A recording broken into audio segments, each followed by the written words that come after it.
তো এখানে সাই সুদর্শন তো ভালো খেলে গেছে, এখানে বলতে হবে। পুরো ম্যাচ একদম ওয়ান সাইডেড করে দিয়েছিল।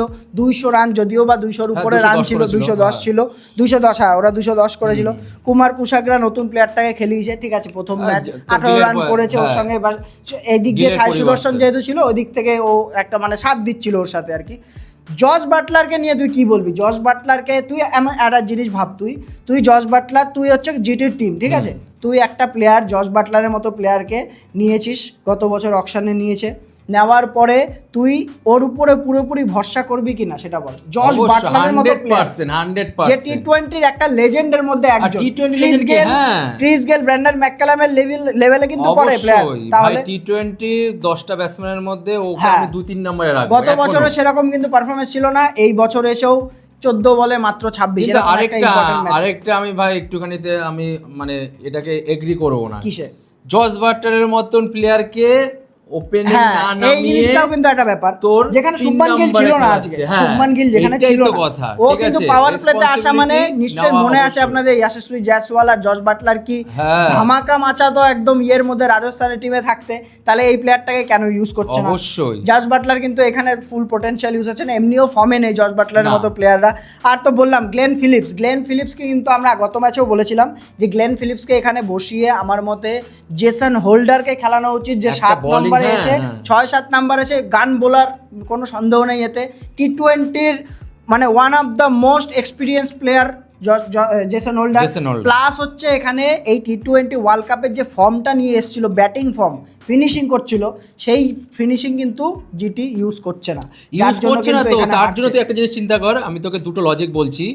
আজকে গুজরাটের 5টাই বলার ছিল, ঠিক আছে, 5টা বলার মধ্যে সবার ইকোনমি হচ্ছে 10-এর উপর, ঠিক আছে, সে রাশিদ খান বল, সিরাজ বল, রাবাডা বল, ঠিক আছে, সবার 10-এর উপরে, কোনো অপশনই ছিল না। আজকে যদি জেসন হোল্ডার থাকতো, ঠিক আছে, তাহলে কিন্তু একটা bowling option, 6 number bowling option থাকতো। গ্লেন ফিলিপস, যাই হোক, একটা স্পিনার আর একটা পেসারের মধ্যে অনেক পার্থক্য। আমার কাছে তো অলরেডি স্পিনার রয়েছে, আমি তো ডেডিকেটেড স্পিনার খেলাই টিমের মধ্যে। আর আমি তো এরকম না যে তোর ফিলিপসকে নিয়ে বল করাচ্ছি, আমি বলই করাচ্ছি বল করাচ্ছে না, যেহেতু সে কেন খেলাবো আমি, অপশন পাচ্ছি না। এইটাই আজকের প্রবলেম হচ্ছে জিটির মধ্যে গিয়ে দাঁড়িয়েছে। তুই দেখ কোনো অপশনই নেই, সবাই কিন্তু 10-এ মার খাচ্ছে, ওদেরকে দিয়ে বল করাচ্ছে। গ্লেন ফিলিপসের থেকে সবাই কি আশা করে? যে আসবে, মারবে, মধ্য কথা 200 স্ট্রাইক রেটে খেলবে এখানে এসে, তাহলে কিন্তু দুখানা ম্যাচ দুখানাতেই ফ্লপ চলে গেল। আমরা গত ম্যাচেও বলেছিলাম জেসন হোল্ডারকে খেলানো উচিত, তাহলে শাহরুখ খান তেওয়াটিয়ার উপরে ভরসা করতে হয় না, ঠিক আছে, তারপরে অবশ্যই নামবে জেসন হোল্ডার, এসে তো খেলবেই না।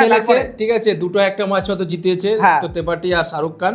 আমি শাহরুখ খান লাস্ট কবে ম্যাচ জিতেছে আমি জানি, হয়ে গেছে 4 বছর আগের, এটাই তো বলছি, 4-5 বছর আগের কথা এটা। সেই একই ধ্বজা মার্কা নাম নিয়ে তুমি তাকে ফিনিশার হিসেবে রাখছো না, চলে না, এখন চলে না। আর মানুষের একবার যদি খিদে মিটে যায় না, অবশ্যই। তেওয়াটিয়া কয়েকটা ম্যাচ জিতিয়েছে, এটা নিশ্চয়ই আমরা সবাই সাক্ষী রয়েছি। তারপরে এখানে শাহরুখ খান 2-একটা ম্যাচে খেলেছে ভালো, ওই যে খিদেটা মিটে গেছে, তারপরে কিন্তু সেই খিদে থাকে না। নতুন একটা প্লেয়ার এসে যেইভাবে খেলবে, এরা কিন্তু সেই জিনিসটা নেই। তারপরে খেলে না ফার্স্ট ক্লাস, এরা 4 দিনের ক্রিকেটই খেলে না ফার্স্ট ক্লাস ক্রিকেট। ম্যাচে রেজাল্ট পেতে গেলে ভাই কিছু মানে ডিসিশন চেঞ্জ করতেই হবে। এখানে এই জেসন হোল্ডারকে যেমন একটা অপশন বললাম, যেটি এখানে আনতে পারে, বুঝতে পারছি। ওয়াশিংটন সুন্দরের উপর ভরসা এত দেখানো যাবে না। বোলিং এ ভরসা দেখাও, ঠিক আছে, ব্যাটিং এ কিন্তু ও কোনোদিন এসে বড় স্ট্রাইক রেটে খেলতেই পারবে, সেটাই জাস্ট ঠেকনো দেওয়ার মতো। 8 নাম্বারের 7 নাম্বারের ধরলাম আমি, 7 নাম্বারের প্লেয়ার যে এসে ব্যাট করতে পারে, সেটাই দেখ না 200। এখানে টি-20 তে কিন্তু ওয়াশিংটন সুন্দরের উপরে ভরসা করলে হবে না।